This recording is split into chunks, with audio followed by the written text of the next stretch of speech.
Hello friends, ఈ వీడియోలో భగవద్గీత యొక్క అధ్యయనాల గురించి తెలుసుకుందాం.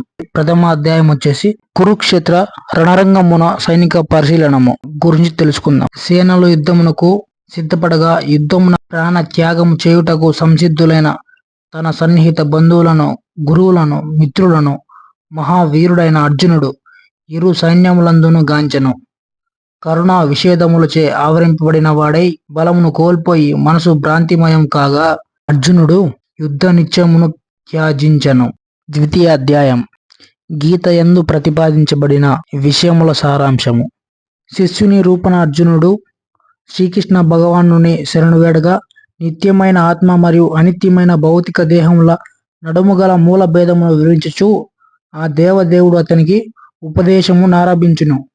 ఆత్మ ఒక దేహం నుండి వేరొక దేహమునకు ప్రయాణించు విధానమును, నిస్వార్థమగు భగవత్తేస్తవ లక్షణమును, ఆత్మదర్శియగు మహాత్ముని లక్షణమును శ్రీకృష్ణ భగవానుడు వివరించును. మిగతా అధ్యయనాల గురించి నెక్స్ట్ వీడియోలో తెలుసుకుందాం. ఇలాంటి మరిన్ని వీడియోస్ కోసం మన ఛానల్ని సబ్స్క్రైబ్ చేసుకోండి.